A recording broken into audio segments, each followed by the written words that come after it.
নমস্কার বন্ধুরা, আজ আমি একটা মিষ্টি রেসিপি বানাতে চলেছি। এখানে আমি কয়েক পিস পাউরুটি নিয়ে নিয়েছি। পাউরুটিগুলোকে এবার আমি সমস্ত পাউরুটিগুলোকে এরকম টুকরো টুকরো করে ছিঁড়ে নেব। ছিঁড়ে নিয়ে একটা মিক্সির জারের মধ্যে গুঁড়িয়ে নেব। এখানে আমি নিয়েছি 5 পিস পাউরুটি, সাদা পাউরুটিগুলো।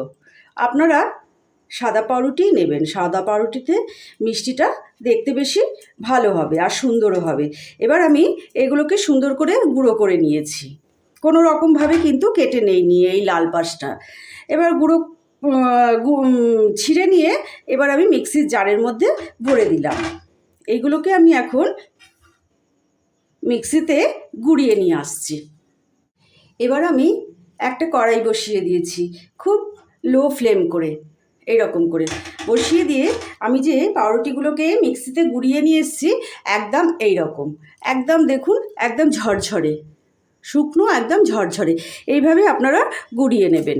এবার সম্পূর্ণ গুঁড়োগুলোকে আমি এর মধ্যে ঢেলে দিলাম।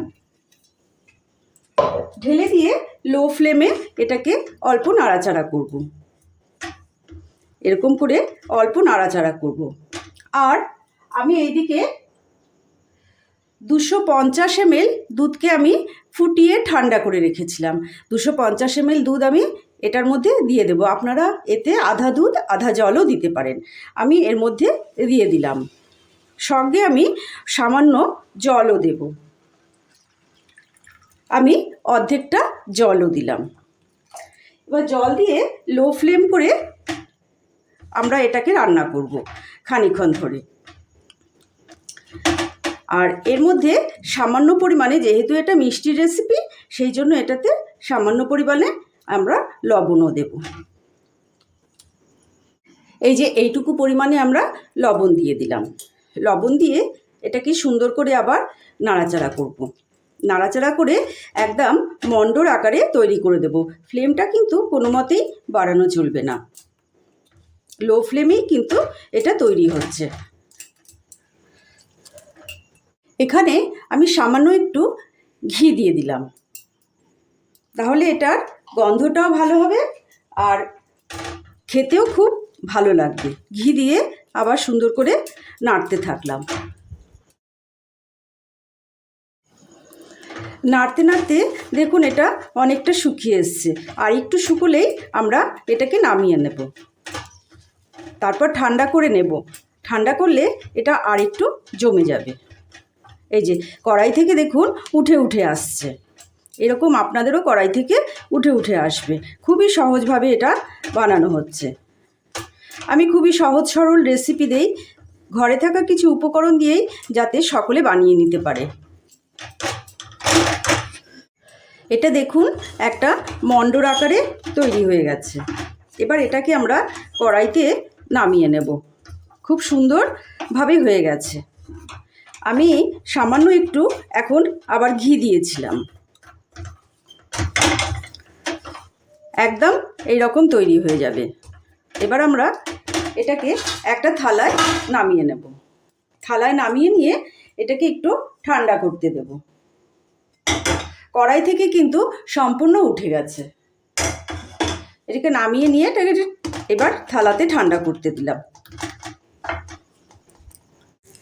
এদিকে আমি গ্যাস জ্বালিয়ে একটা কড়াই বসিয়ে দিয়েছি। এই কাপটা দিয়ে 1 কাপ আমি চিনি নিলাম। চিনি নিয়ে এই কাপটা দিয়েই 1 কাপ আমি জল দিয়ে দেব। জল দিয়ে এবার রসটা একটা কোনো 1 তার বা 2 তারের রস হবে না, একটা চিপচিপে পিছলা ধরনের রস হবে। এটা কিন্তু লো ফ্লেমে করতে হবে। হাই ফ্লেম করলে পরে কিন্তু এটা সঙ্গে সঙ্গেই আঠা হয়ে যাবে। তাই লো ফ্লেম দিয়ে এটাকে চিনি গলার অপেক্ষা করলাম। এদিকে আমার চিনিটা গলে এসেছে। আমি 2টো এলাচ ফাটিয়ে দিয়ে দিলাম। আর চিনিটা গলে গেছে, আর সঙ্গে এই যে পিছলা পিছলা একটা ভাবও এসছে। এবার আমি চিনির শিরাটাকে নামিয়ে রেখে দেব। এদিকে আমার এই ডোটা ঠান্ডা হয়ে গেছে। হাতে একটু আমি ঘি নিয়ে নিয়েছি। ঘি নিয়ে এবার এটাকে একটু এই রকম করে ডলে নেব। একটা এটা সাইজের করব, যে যেমন খুশি সাইজের করতে পারে। আমি একটা গোল মতো করে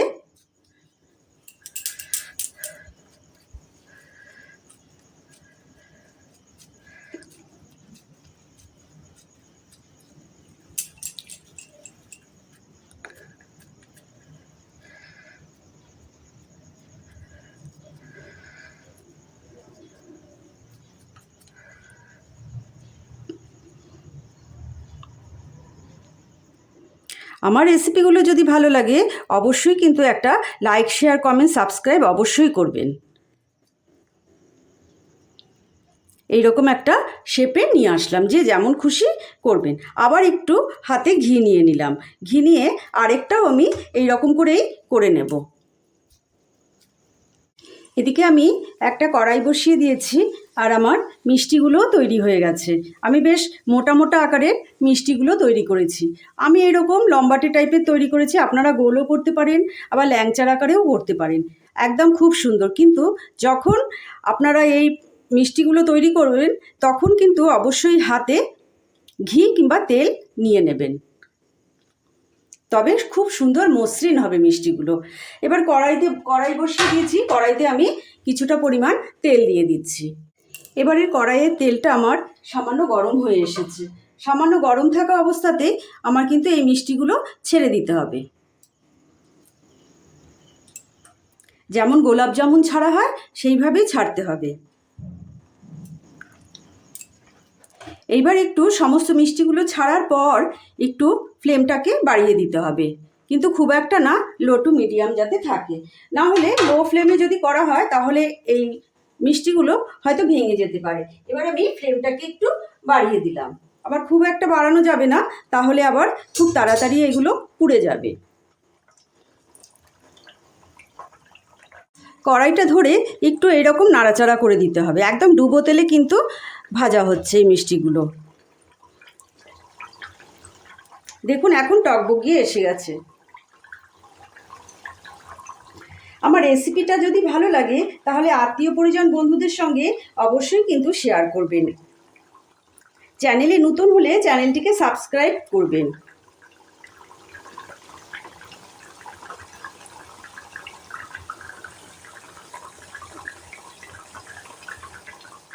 এখন এটা খুব আলতো হাতে নাড়তে হবে, কিন্তু এখন নাড়া চলবে না, খানিকক্ষণ পর আমি এটাকে নাড়ব। এখন আমি এইগুলোকে একটু উল্টে পাল্টে দেব।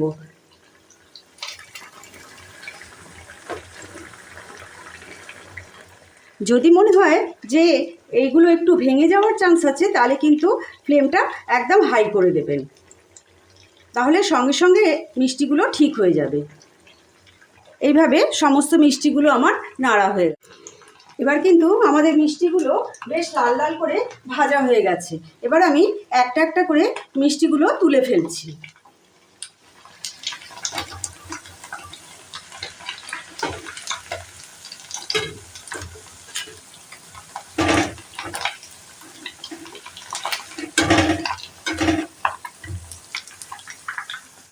মিষ্টিগুলো তুলে আমি একটা প্লেটে নিয়ে নিলাম। এবার আমার এখানে ঠান্ডা রস আছে, এই রসের মধ্যে আমি চুবিয়ে দেব। আর গ্যাসের ফ্লেমটা আমি একটুখানি অন করে দেব। এবার আমি সবগুলো মিষ্টি দিয়ে দিলাম।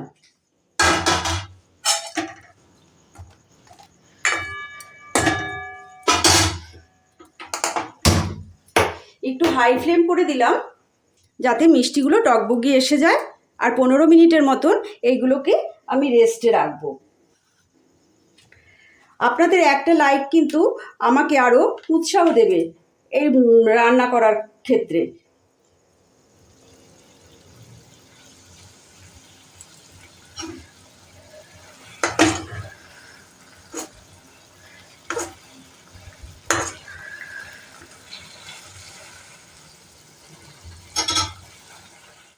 এবার রসটার মধ্যে টকবগিয়ে এসে গেছে, আমরা এটাকে 15 মিনিটের জন্য রেস্টে রেখে দেব।